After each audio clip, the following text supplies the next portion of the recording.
Have you ever made an impulse buy? Raise your hand if you have. And certainly that's me as well. Hi, my name is Ted Meissner, and welcome to Mindfulness Voyage. Today we're going to be talking about research around how mindfulness can help us with making more sustainable purchasing choices. As always, if you would please tap that subscribe button, as it does help other people to find this podcast. And let's begin. Our guest today is Shalini Singh. Shalini, welcome to the podcast. Very glad to have you here today. Thank you, Ted.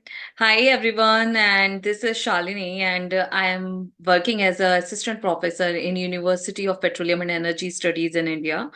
And since last 15 years, I am working on different topics related to the sustainability, related to the consumer buying behavior, what consumers can do just to contribute something for the sustainability. And these are the main topics which always attract my mind, and it is like I just need to explore and take out all those things. So my area is related to the consumer behavior. I worked a lot upon the impulse buying, that why people are doing it online. And later on, when I saw that there is something which is going to be long lasting and having a more impact on the sustainability, that is the mindful consumption. So I just studied this mindful consumer buying behavior. Yeah, That's so that's wonderful. about me. Yeah. And that's what we'll be talking about today. And just as you're mentioning the sort of the impulse buying, immediately thought, oh, mindfulness helps with that very clearly. So I want to hear more about what made you decide to incorporate mindfulness into your research. Because I know you've been studying consumer patterns and all that for a long time, and particularly as we need more sustainability and thoughts around Yeah. how we consume goods. So maybe you could say a little bit about what brought mindfulness into this for you.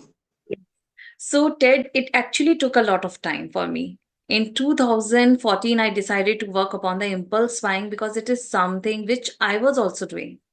Maybe because of some unawareness about the sustainability, about the environment, and what my purchases and consumption is going to have an impact on the environment. I was just not thinking about all those things.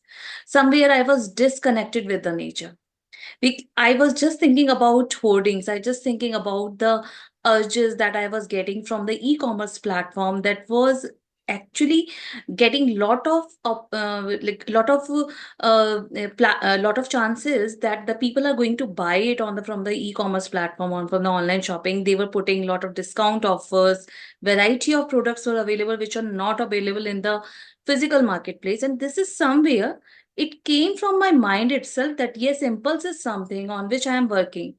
But later on, when I start thinking about my hoarding behavior, when I was thinking that why should I buy all those clothes, lifestyle accessories, and so many things which I do not even require? And is it really so it is going to affect the environment? Or maybe if I am going to take a decision that I am not going to buy anything on impulse, if I'm going to be mindful and responsible for my consumption, so maybe it is going to make certain changes. And as a teacher, also, if I'm going to convey the same thing to my students, maybe I'm going to influence some people and they are also going to contribute to the environment. And this is the reason that I shifted, or maybe I took a lot of time for this transformation, that I shifted my research from impulse buying to mindful consumption. But in between, I studied so many other areas like green products, green consumption, and all those things. But finally, I land up to the mindful consumption. Yeah. Thank you for sharing about that. And it's interesting to hear how that came about, that there was a recognition within yourself of your human impulses that marketing techniques are intentionally manipulating to make a sale. Yeah. And so I'm eager to hear about this new research that you've been doing. Maybe you can give an overview of that to the people who are watching. Yeah, sure.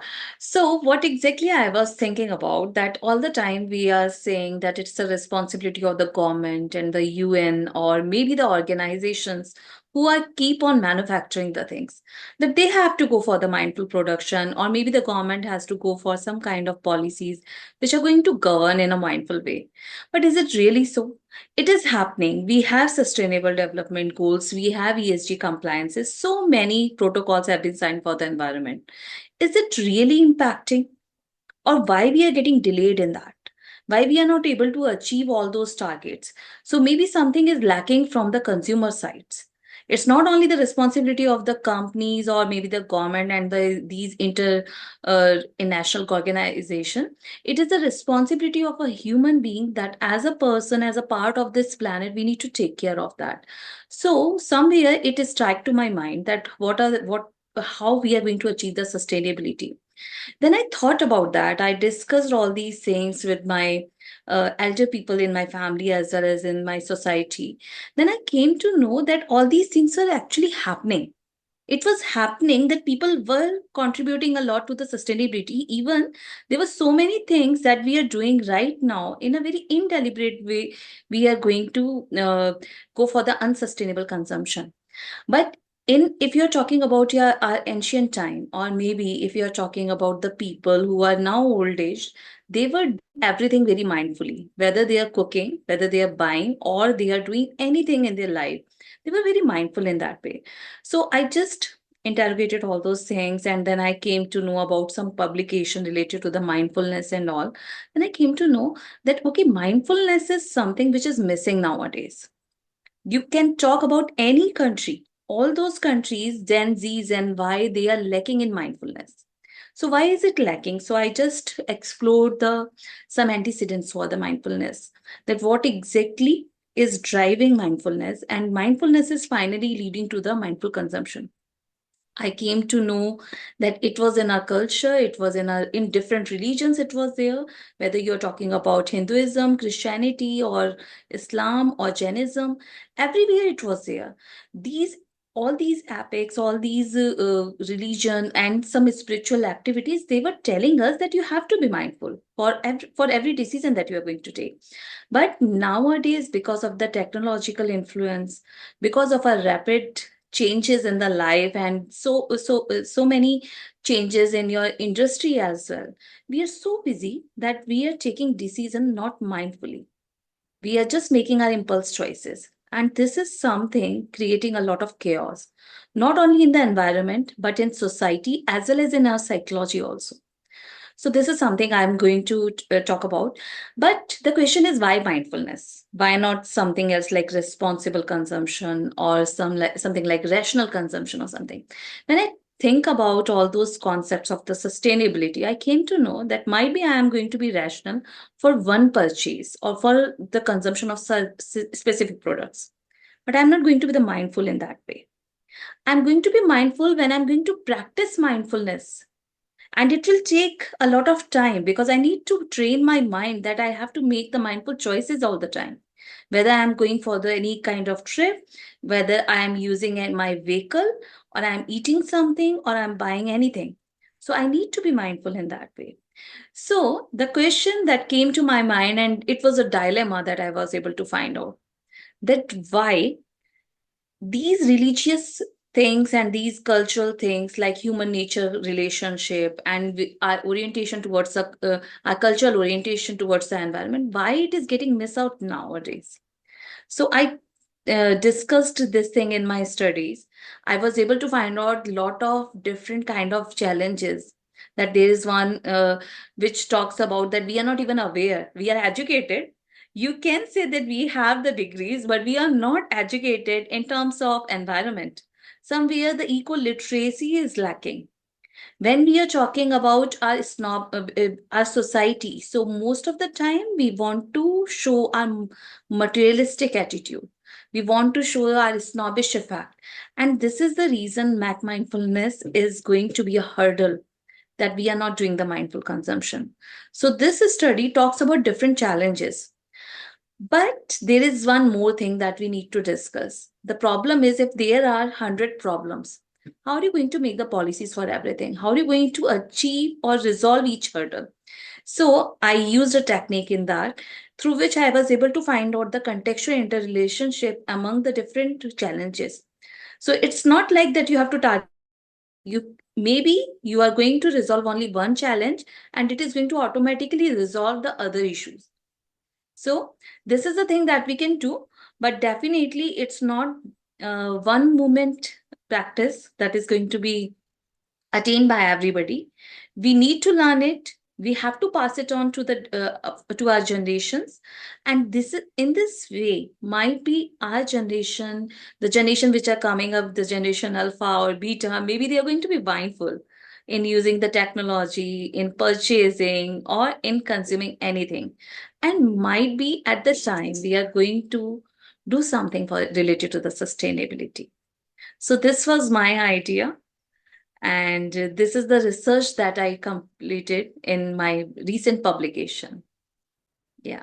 So I'm wondering if you could say, I know that there's a fairly extensive list in the research of the factors that are involved with these decisions. I'm wondering if you could mention a few that come to mind that spoke to you, that were recognized in your own purchasing, your own life as a consumer of products. What stood out to you?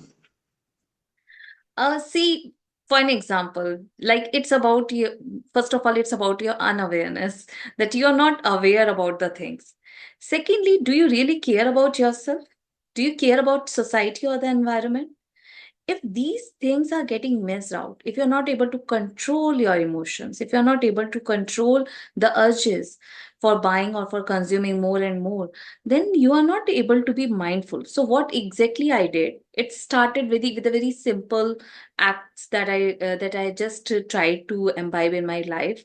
Like I do not want to use anything which is into the plastic packaging. This is something that is coming to my mind again and again, that if I am going to use one water bottle today, today itself, maybe 100 lakhs of people are using it, and we are going to create a lot of garbage. If I am going to use different kind of products in my life which are not even of use, or maybe I am using just once in a year, so why am I not going to share it with other people, that the same product is getting utilized by other people? So these are the things that I really want to use. Like if I'm going to commute to my college, then I can go for the carpooling. If I really want to buy something, so do I have really have a space in my cupboard that I'm going to keep those stuff? So these are the things which are coming in my mind, and seriously, it changed my life. Now, if I'm buying something for myself, for my family, even when I am going to teach something in the class, so somewhere that mindfulness is coming to my mind. And secondly, I get into the yoga and I get into some meditations also.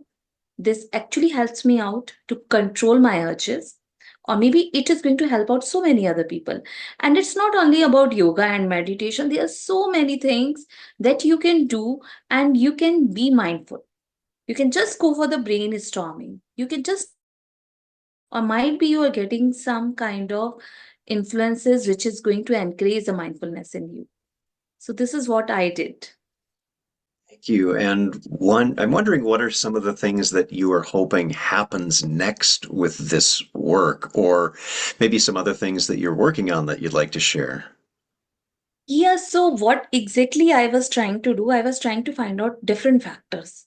Like if you're going to just have a review about the literature which is already existing, it talks about culture, it talks about the other factors also, but they have not included so many other factors. Like they have not included math mindfulness in their research, and they have not proved it qualitatively and quantitatively, so that we can have some kind of legitimate. Secondly, for an example, if all the consumers are going to be mindful, then definitely the sales revenue is going to be down for most of the companies. So, how the companies are going to cope up? Is there any policy that we can suggest for that? So, yes, there are companies who are doing the mindful marketing and mindful consumption. Still, they are generating very good revenue, and they have a very good reputation also. So, if these companies are encouraging the mindful consumption from consumer side through their mindful marketing, they are not going to into the loss. They just need to change their strategy. So I would really want to work on that part also. I have suggested so many things for the corporates, for the industries, that how are they going to achieve the similar kind of sales revenue and reputation by doing mindful marketing. But yes, we need to bridge it up, that consumers and corporate as well as the government, they all of them have to work together. Okay, otherwise it is not going, this void is not going to be filled up. So this is my next target to do in my research, and I am already working on that. Excellent. Well, I hope you Yes, come back and talk about that when you have something ready to go for publication, because I'd be curious to for hear sure. about these Yeah. things, because it's not just about, as you beautifully said, it's not just on one side of the equation. It's everyone getting involved with this together, and it doesn't mean that companies can't do things responsibly and mindfully with a look towards sustainability. We have to do this all together. So, for Yeah. those who are listening, thank you so much for being here. And we'll have links to the research we've been talking about today and some other links as well. Our guest today, Shalini Singh. Thank you so much for being here and come back soon. I'm eager for that rest of that research. Thank you so much, Ted. It's nice talking to you. Thank you. Bye. Take care. Thanks for watching today, everyone. I hope this helps you with making more sustainable choices with your purchasing power. And remember, every moment you have a choice. Make it the best you can, including in your purchases. See you again soon on Mindfulness Voyage.